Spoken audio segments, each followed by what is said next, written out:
The guest pass application form had 6 pages. 6 pages of questions about occupation, income verification, references from current members, and a background check authorization that felt more invasive than my last security clearance renewal. I sat in my car in the parking lot of the Harborview Country Club, pen hovering over the first blank line, and wondered why I was even bothering. Because my brother had insisted, that's why. "It'll be good for you," he'd said over the phone last week. "You need to get out more, meet people. And the club has excellent facilities. I can sponsor you for a guest pass. Shouldn't be too expensive." I'm Brielle Mallow. I'm 47 years old, and I'm a Rear Admiral in the United States Navy. My brother thinks I work in naval administration. Something with logistics. I told him years ago, when the specifics of my career became too classified to explain. He'd nodded, satisfied, and apparently translated that in his mind to mean glorified supply clerk, or scheduling coordinator, or some other position that, in his worldview, justified his casual condescension. The truth is considerably more complex. I command a carrier strike group, 11 ships, 70 aircraft, 7,000 sailors and Marines. My decisions affect operations across the Pacific Fleet. Last month, I briefed the Secretary of Defense on strategic readiness in the South China Sea. Next week, I'm scheduled to meet with allied naval commanders from 7 different nations. But my brother thinks I need his help to afford a country club guest pass. I stuffed the application back into my purse and got out of the car. The club building was all wood and glass, designed to look simultaneously rustic and expensive. Through the windows, I could see people on the golf course, their pastel polo shirts bright against the manicured green.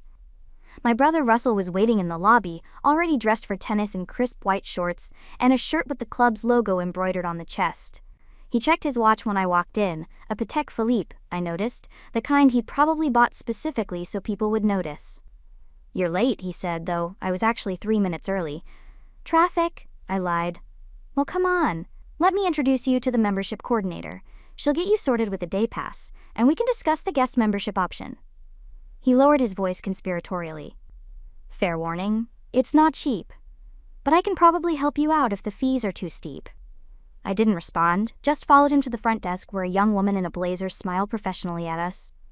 "Mr. Mallow, good to see you. Is this the guest you mentioned?" "My sister, yes, Brielle, this is Caitlin. Caitlin, Brielle needs information about guest day passes." I stepped forward, matching Caitlin's professional smile with one of my own. "Yes, I was wondering about the guest pass options. What's available?" Caitlin pulled out a laminated card with pricing information. "We have single-day guest passes for $75 or a 10-visit pass for $600. Both include access to all facilities except the private dining room and the executive lounge." Russell laughed. It wasn't a quiet chuckle or a polite sound of amusement. It was loud enough to make several people in the lobby turn and look. "You can't afford a membership, that's shameful. Just offer her a cheaper option." The words hung in the air like a bad smell. Caitlin's professional smile faltered. A couple walking past slowed their pace, clearly listening. I felt heat rise in my chest, not embarrassment, but something sharper, harder. "Russell," I started. "I'm serious, Caitlin. My sister works for the Navy, but it's administrative work. Government salary. She's not exactly rolling in money." He turned to me, his expression a mixture of pity and self-satisfaction. "Don't worry, Brie. I can cover the guest pass for today. Consider it my treat." I opened my mouth to respond, but before I could, a voice cut through the lobby. "Rear Admiral Mallow?" I turned to see retired Admiral, James Thornton striding toward us from the direction of the executive offices. He was in his 70s now, silver-haired and distinguished, but still carrying himself with the bearing of someone who'd spent 40 years in uniform. He'd been my mentor when I was a commander, had written one of my promotion recommendations, had attended my ceremony when I pinned on my first star. "Admiral Thornton," I said, genuinely pleased to see him. "I didn't know you were a member here." "President of the club, actually. Retired life needed some structure." He reached me and shook my hand warmly, then his eyes moved to Russell, and his expression cooled several degrees. "Rear Admiral, greetings, your lifetime platinum membership is valid.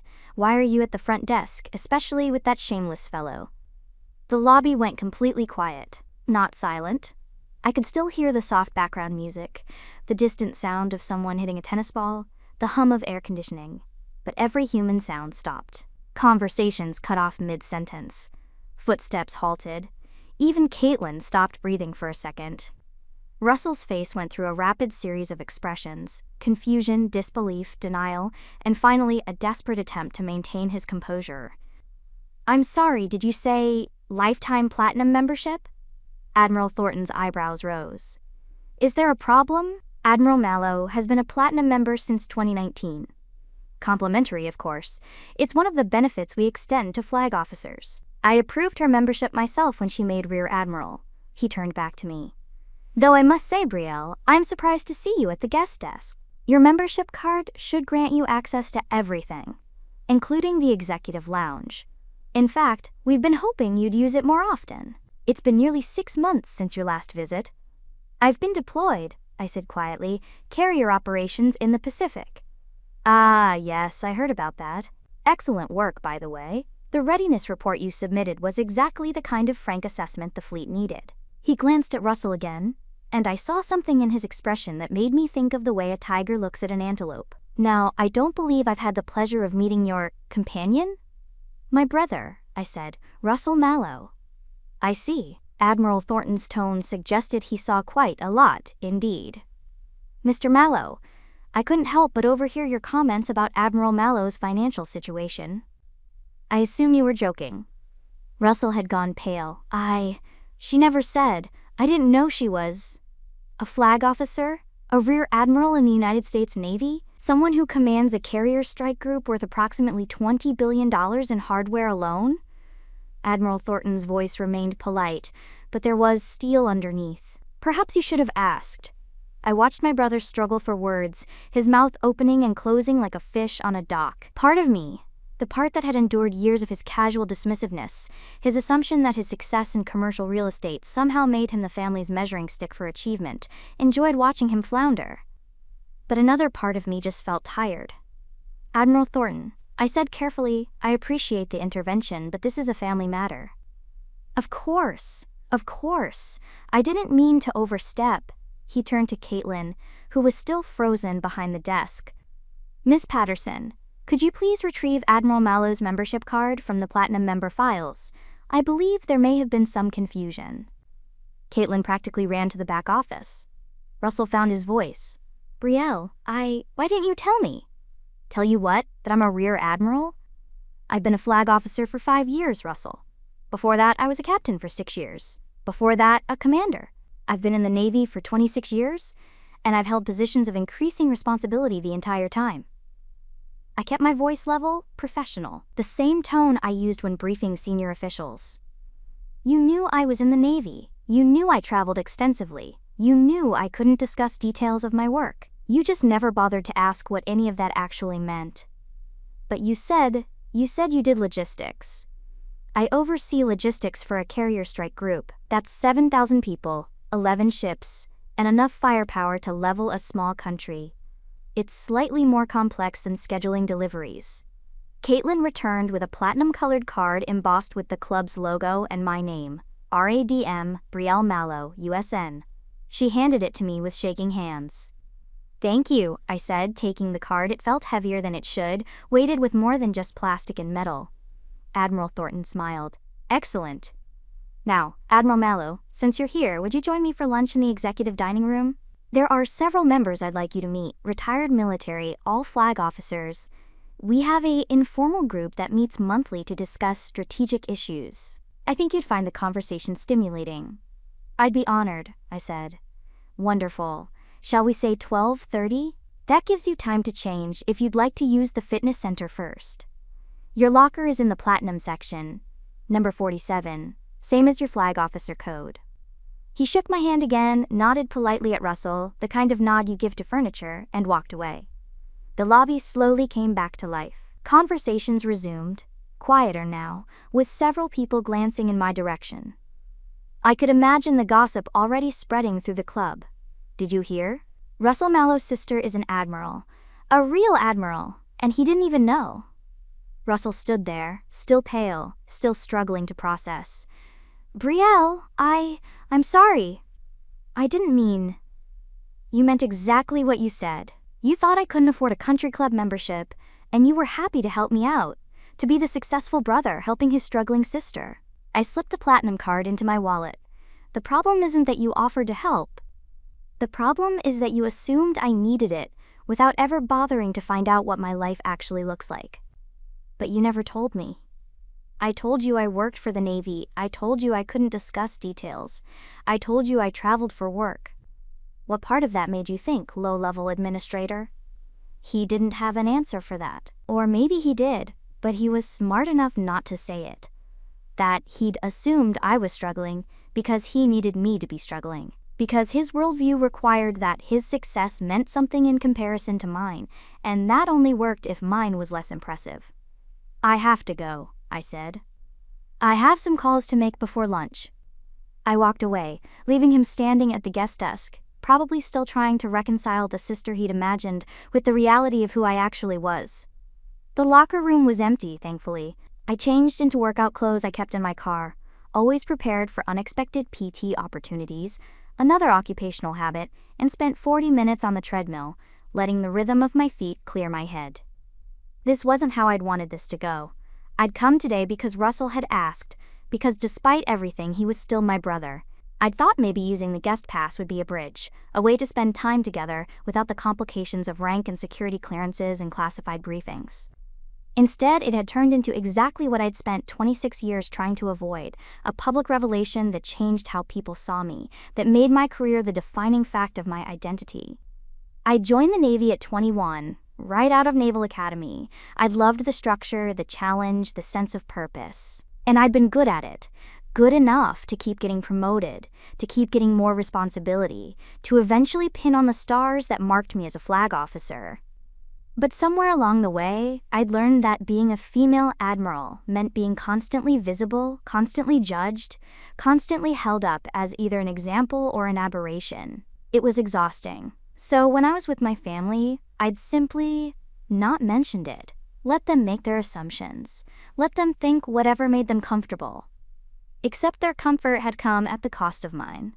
My phone buzzed. A text from Russell. "Can we talk, please?" I stared at it for a long moment, then replied, "Not today. I need some time." Another buzz almost immediately. "I understand. I'm sorry, Bree. Really sorry." I didn't respond to that one. Lunch in the executive dining room was exactly what Admiral Thornton had promised, stimulating conversation with people who understood the weight of command, who'd made life and death decisions, who knew what it meant to carry responsibility for thousands of lives. There were 5 of them. 3 retired Navy admirals, 1 retired Marine general, and 1 retired Air Force lieutenant general. They welcomed me warmly, asked intelligent questions about current Pacific operations, nothing classified but informed enough to be meaningful, and treated me as a colleague rather than a curiosity. It was, I realized about halfway through the meal, the most relaxed I'd felt in months.